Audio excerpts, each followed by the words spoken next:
Good morning, everybody. Welcome to episode 8 of the 5 Minute Leader. This week, I wanted to talk to you about the growth process of a leader.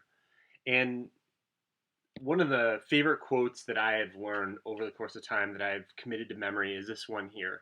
And it's this idea that leaders develop daily, not in a day. Um, like many successful people that you see in the world, whether it be Mark Zuckerberg or Jack Ma or any professional athlete, we always tend to focus on their current success, but we forget about all the effort that went into developing their skills and developing their capabilities. And the same goes for leaders. Um, no one puts you in a position of leadership and then expects you to be the equivalent of Bill Gates or a Howard Schultz from Starbucks. You can think of any great leader, and if you really do the research on them, you'll find that they've held many different titles and they've grown quite a bit. And that's the idea that I want to impart on each of you is um, becoming a leader is a commitment to growing yourself consistently. And that's one of the reasons I'm very passionate about the 5 Minute Leader. I want to make sure that I can infuse each of you with an appetite to even go out beyond this and do your own research on leadership. And we talked about that in one of the earlier episodes, is that you need to figure out what kind of leader that you want to be and then do the research that'll help to get you there. So, just some thoughts as I was thinking about this quote. First thing is, you cannot wait to become the leader just to start preparing to be a leader. Um, and again, selfishly, I want you all to embrace this idea that growth and learning to be a leader is possible. And if there was one thing I would do differently in my own career, I would have started learning about leadership much, much earlier. I wish someone had told me when I first got out of college, you need to study leadership. That was at a time before blogs and before Twitter and before Facebook and all sorts of social media that make it very easy and accessible to find leadership material today. It used to be compact discs and books, and actually going to seminars. There were no webinars at the time.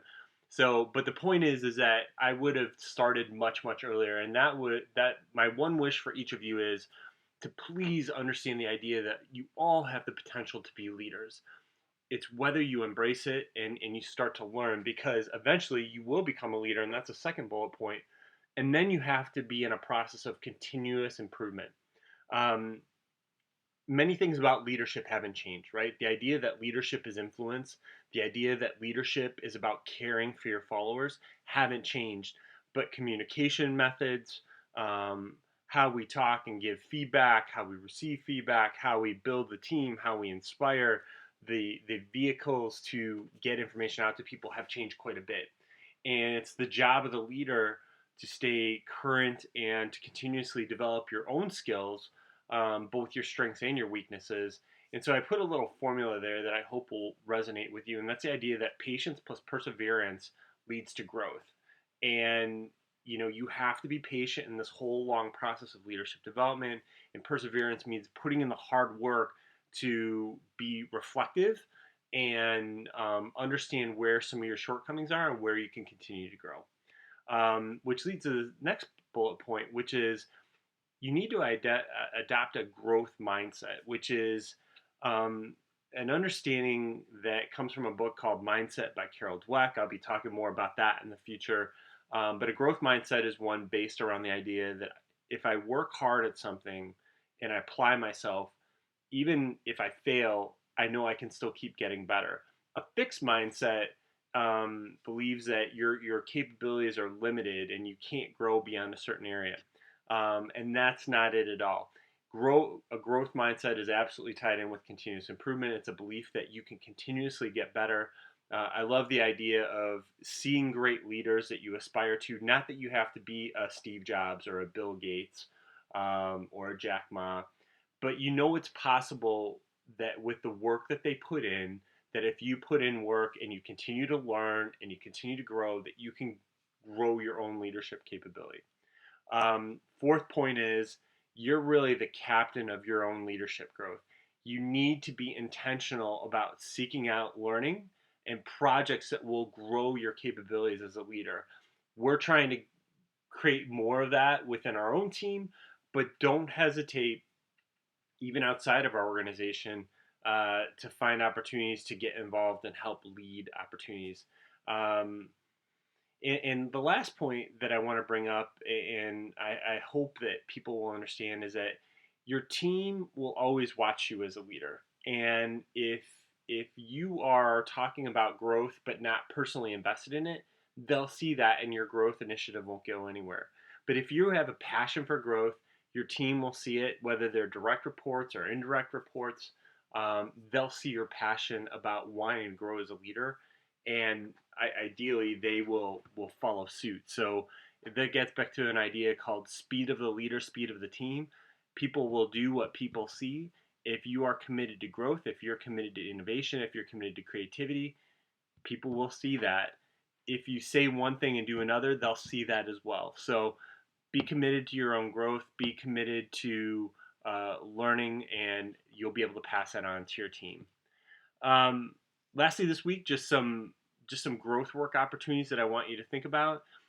First point is to be intentional about your learning, and this comes from one of John Maxwell's books called The 15 in, Laws of Growth, and I'll be talking more about that. And the first law is to be intentional. Growth has to be intentional. You have to commit yourself to growing. So, like we were just talking about, find a leader that you respect and then read whatever you can about them. Maybe it's a well known leader globally, maybe it's someone in your region that you really respect. Listen to them. If you trust them and you believe what they have to say, great leaders will share what they're learning. They'll share the books they're reading, the blogs they watch or read, or the videos that they watch, and then follow those threads and understand what's influencing them and absorb that yourself. Second point is to be self-aware about where you are now and the kind of leader that you'd like to be. And the question there is really, what is the why of your leadership? Why are you getting into leadership? Why do you want to be in that position? That answer is very important. It's important to where you want to get to. And again, like we talked about in an earlier episode, everybody's everybody's growth will be a little bit different. But I'd ask you to think about that. And then lastly, make time to reflect. Right after you go to a webinar or you read a book or you read a blog, make a note, make something that resonated with you, and then think about how you can apply that. Right, that's the key. Right, we can be inspired by many things, but if we don't take the nuggets away and apply them, um, then we're not really making the impact on our own habits and learning that'll carry forward into our action. And then the other thing is that just after projects or meetings, take stock of what went well. Your own little 360 review or after action review. Just that kind of awareness and reflection will help you course correct over time. And again, this idea that leaders develop daily means that you're not going to get everything right. There's going to be meetings where something said that you wish you hadn't said, or you wish you would have spoken up. Every day is a chance to learn, right? That's the reason that leaders develop daily. Any of the leaders that you can think about on a global perspective there's always going to be an article about what they're reading, and why do they read, right? If they're multi-billionaires, why does Bill Gates need to read? It's because he knows he needs to continuously grow. Mark Zuckerberg, well known for reading many books and taking on key initiatives. Why? Because he needs to grow personally.